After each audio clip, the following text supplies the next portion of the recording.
There is nothing like talking about UFOs to immediately arouse suspicion and unleash skepticism. And it is not surprising, despite the overwhelming amount of news about sightings over the past decades, to date there is no conclusive evidence that UFOs have an extraterrestrial origin. Still, in recent years, there has been growing interest in the topic from politicians, the military, and, curiously, even academics, who would not seem to be the group most likely to claim to have had encounters with UFOs. Let's see a little more, but before, don't forget to subscribe to our channel and activate notifications. Let's get started. Encounters between military aircraft and groups of ships flying together are especially abundant. Reports note, for example, that on March 29, 2021, two F-35 pilots in the vicinity of Buckeye, Arizona, reported the presence of 3 or 4 UAS on the right while flying at 17,000 feet, reports the FAA on April 22, 2022.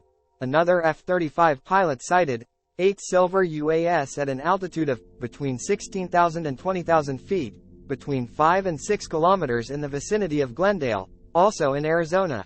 In addition, a group of U.S. congressional experts has heard testimony from former military personnel who claim that the U.S. military could know much more than has been revealed so far about unknown objects seen in the sky.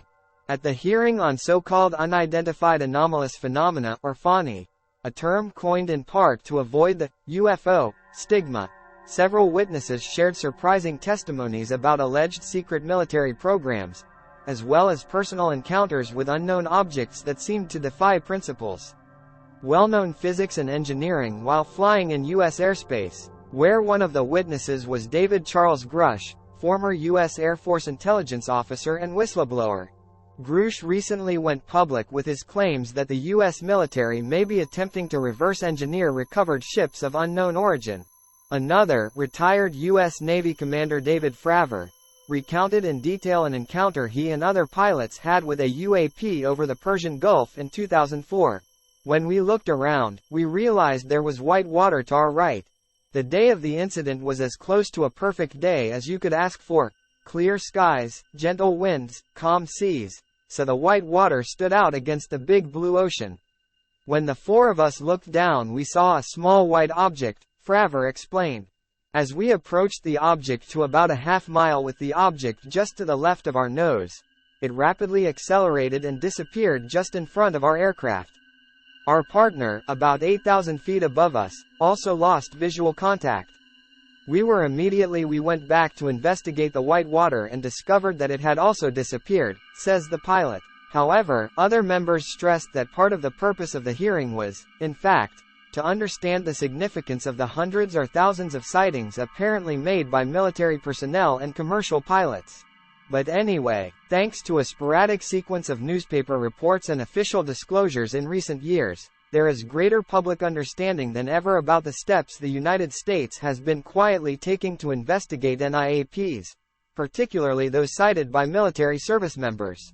Millions of dollars of funds quietly appropriated by the U.S. Senate are known to have been spent to investigate the matter, including through the Unidentified Aerial Phenomena Task Force established in 2020, and its successor, the Office of Anomaly Resolution in All Domains, for which Grush worked.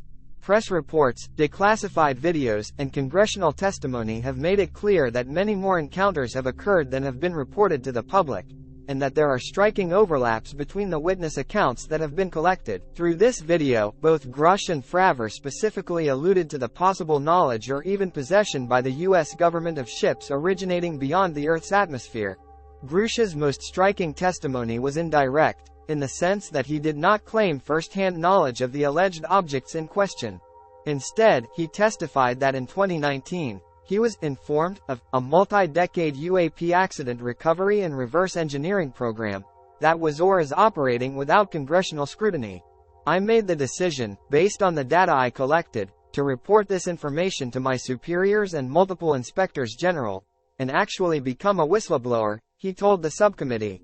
As you know, I have suffered reprisals for my decision, but I am hopeful that my actions will eventually lead to a positive outcome of greater transparency, he said.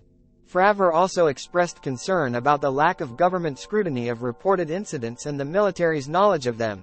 What concerns me is that there is no oversight by our elected officials over anything related to our government owning or working on ships that we believe are not of this world, he said in his remarks.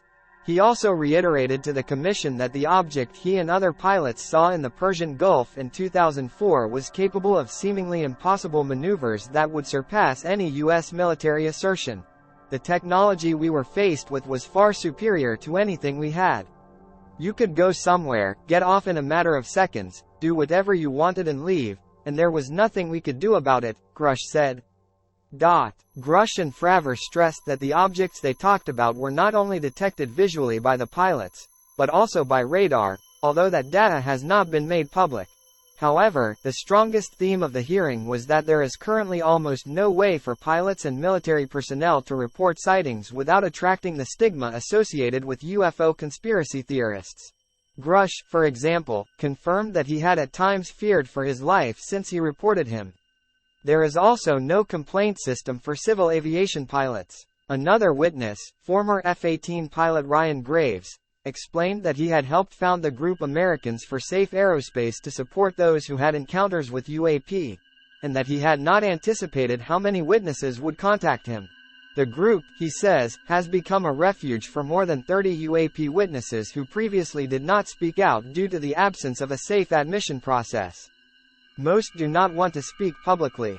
They fear the professional consequences.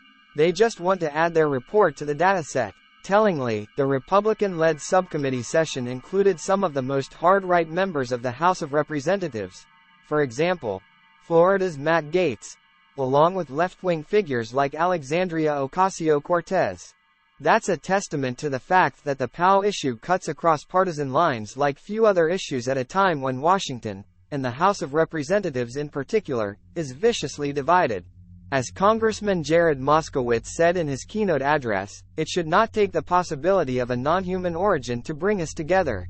Besides, Grush denounced that the government has had complete intact and partially intact vehicles of non-human origin for several years and that U.S. authorities recovered an aircraft with non-human biological remains. Grush's statement is based on interviews with more than 40 witnesses over 4 years, so you wonder, what incentive would so many people with that kind of qualifications, these are serious people, have to show up here and come up with something like that? What do you think? Leave us your valuable opinion in the comment section. That we will certainly be reading you. Thanks for joining us. Share your comments and subscribe to our channel for more fascinating stories. Until next time.